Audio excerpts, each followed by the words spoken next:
بسم اللہ الرحمن الرحیم۔ شروع اللہ کے نام سے جو بڑا مہربان نہایت رحم کرنے والا ہے۔ قیامت کی علامات کبریٰ میں سب سے پہلی علامت حضرت امام مہدی رضی اللہ تعالیٰ عنہ کا ظہور ہے۔ احادیث مبارکہ میں حضرت امام مہدی رضی اللہ تعالیٰ عنہ کا ذکر بڑی تفصیل سے آیا ہے۔ حضرت مہدی رضی اللہ تعالیٰ عنہ حضرت سیدہ فاطمہ الزہرا رضی اللہ تعالیٰ عنہ کی اولاد میں سے ہوں گے۔ نام محمد، والد گرامی کا نام عبداللہ ہوگا۔ آن حضرت صلی اللہ علیہ وسلم سے بہت مشابہت ہوگی، پیشانی کھلی اور ناک بلند ہوگی۔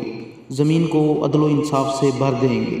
پہلے ان کی حکومت عرب میں ہوگی، پھر ساری دنیا میں پھیل جائے گی۔ 7 سال حکومت کریں گے۔ مہدی عربی زبان میں ہدایت یافتہ کو کہتے ہیں۔ ہر صحیح اعتقاد اور باعمل عالم دین کو مہدی کہا جا سکتا ہے، بلکہ ہر راسخ العقیدہ نیک مسلمان کو بھی مہدی کہا جا سکتا ہے۔ حضور اکرم صلی اللہ علیہ وآلہ وسلم نے حضرت امیر معاویہ کو بھی ہادی اور مہدی ہونے کی دعا دی تھی۔ اس سے پہلے بھی یہی لغوی معنی مراد ہے۔ یہاں مہدی سے مراد وہ شخص ہیں جن کا اوپر ذکر ہوا ہے۔ امام مہدی رضی اللہ تعالیٰ عنہ مدینہ منورہ میں پیدا ہوں گے۔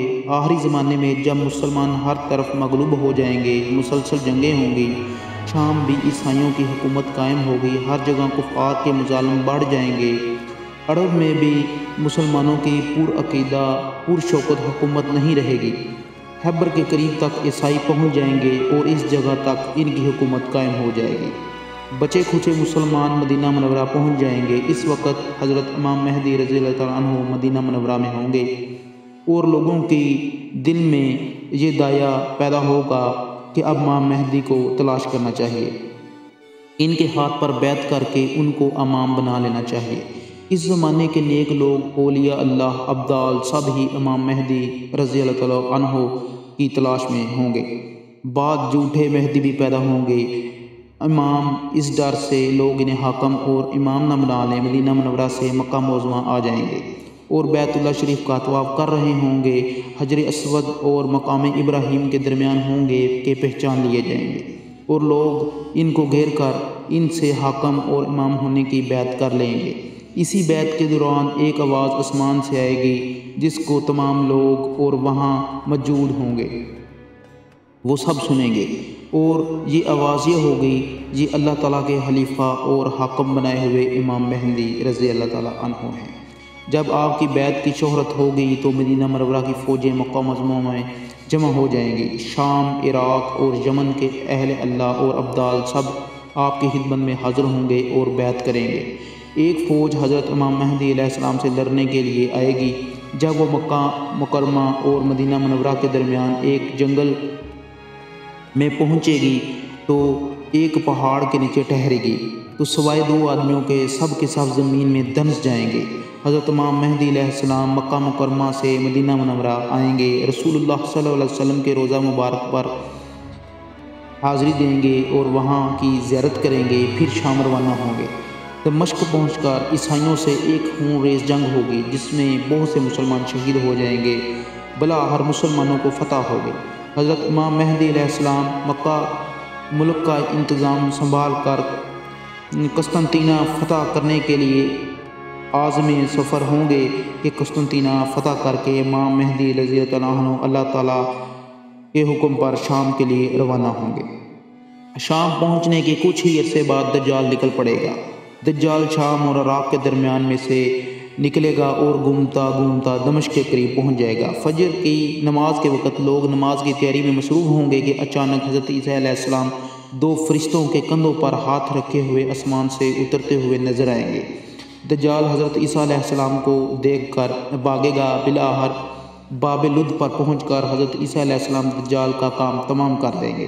اس وقت روئے زمین پر کوئی کافر نہیں رہے گا۔ جب سب مسلمان ہوں گے، حضرت امام مہدی علیہ السلام کی عمر 45، 48 یا 49 برس ہوگی اور آپ کا انتقال ہو جائے گا۔ حضرت عیسیٰ علیہ السلام ان کی نماز جنازہ پڑھائیں گے، بیت المقدس میں انتقال ہوگا اور وہ وہیں دفن ہوں گے۔ خروج دجال۔ قیامت کی علامات کبریٰ میں دوسری علامت خروج دجال ہے۔ احادیث مبارکہ میں دجال کا ذکر بڑی وضاحت سے آیا ہے۔ ہر نبی دجال کے فتنے سے اپنی امت کو ڈراتا رہا ہے۔ حضور اکرم صلی اللہ علیہ وسلم نے اس کی نشانیاں بھی بیان فرمائی ہیں۔ دجال کا ثبوت احادیث میں جھوٹا حق اور باطل کو خلط ملط کرنے والا۔ اس معنی کے اعتبار سے ہر اس شخص کو جس میں یہ اوصاف ہوں گی دجال کہا جا سکتا ہے۔ یہاں دجال سے ایک خاص کافر مراد ہے جس کا ذکر احادیث میں متواتر کے ساتھ موجود ہے۔ یوں یہودی ہوگا، خدائی کا دعویٰ کرے گا اور اس کی دونوں آنکھوں کے درمیان کاف پہ رے یعنی کافر لکھا ہوا ہوگا۔ دائیں آنکھ سے کانا ہوگا، دائیں آنکھ کی جگہ انگور کی طرح کا ابھرا ہوا دانہ ہوگا۔ زمین پر اس کا قیام 40 دن ہوگا، لیکن ان 40 دنوں میں پہلا دن سال کے برابر، دوسرا دن مہینے کے برابر اور تیسرا دن ہفتے کے برابر ہوگا۔ باقی دن عام دنوں کی طرح ہوں گے۔ بندوں کے امتحان کے لیے اللہ تعالیٰ نے اس کے ہاتھ سے مختلف غرق عادت اور امور شعبت ظاہر فرمائیں گے۔ وہ لوگوں کو قتل کر کے زندہ کرے گا اور آسمان کو حکم دے گا، آسمان بارش برسائے گا، اور زمین کو حکم دے گا تو زمین غلہ اگا دے گی۔ ایک ویرانے سے گزرے گا تو اسے کہے گا اپنے خزانے نکال دے، تو وہ زمین اپنے خزانے باہر نکال دے گی۔ پھر وہ خزانے شہر کی مکھیوں کی طرح اس کے پیچھے پیچھے چلیں گے۔ آخر میں ایک شخص کو قتل کرے گا، پھر زندہ کرے گا اور اس کو دوبارہ قتل کرنا چاہے گا تو نہیں کر سکے گا۔ دجال پوری زمین کا چکر لگائے گا، کوئی شہر ایسا نہیں ہوگا جہاں دجال نہیں جائے گا سوائے مکہ مکرمہ اور مدینہ منورہ کے۔ ان دونوں شہروں میں فرشتوں کے پہرے کی وجہ سے وہ داخل نہیں ہو سکے گا۔ دجال کا فتنہ تاریخ انسانیت کا سب سے بڑا فتنہ ہوگا۔ حضرت امام مہدی علیہ السلام جب قسطنطینیہ کو فتح فرما کر شام تشریف لائیں گے، دمشق میں مقیم ہوں گے کہ شام اور عراق کے درمیان سے دجال نکلے گا، پھر نبوت کا دعویٰ کرے گا، یہاں سے اصفہان پہنچے گا، اصفہان کے 70,000 یہودی اس کے ساتھ ہو جائیں گے، پھر خدائی کا دعویٰ شروع کر دے گا اور اپنے لشکر کے ساتھ زمین پر فساد مچاتا پھرے گا، بہت سے ملکوں سے ہوتا ہوا یمن تک پہنچے گا، بہت سے گمراہ لوگ اس کے ساتھ شامل ہو جائیں گے، یہاں تک کہ مکہ مکرمہ کے لیے وہ روانہ ہوگا۔ جب مکہ کے قریب پہنچے گا تو جب مکہ مکرمہ کے گرد فرشتوں کا حفاظتی پہرا ہوگا، جس وجہ سے وہ مکہ مکرمہ میں داخل نہ ہو سکے گا۔ پھر وہ مدینہ منورہ کے لیے روانہ ہوگا، جہاں بھی فرشتوں کا حفاظتی پہرا ہوگا۔ دجال مدینہ منورہ میں بھی داخل نہ ہو سکے گا۔ اس وقت مدینہ منورہ میں 3 مرتبہ زلزلہ آئے گا، جس سے کمزور ایمان والے لوگ گھبرا کر مدینہ منورہ سے باہر آ جائیں گے اور دجال کے فتنے میں پھنس جائیں گے۔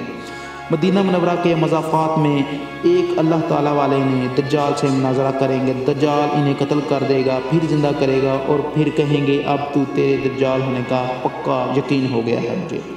دجال انہیں دوبارہ قتل کرنا چاہے گا مگر نہیں کر سکے گا۔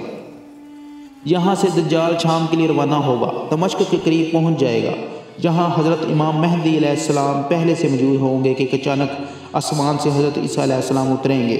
حضرت امام مہدی علیہ السلام تمام انتظامات حضرت عیسیٰ علیہ السلام کے حوالے کرنا چاہیں گے اور فرمائیں گے منتظم آپ ہی ہیں، پہلا کام دجال کو قتل کرنا ہے۔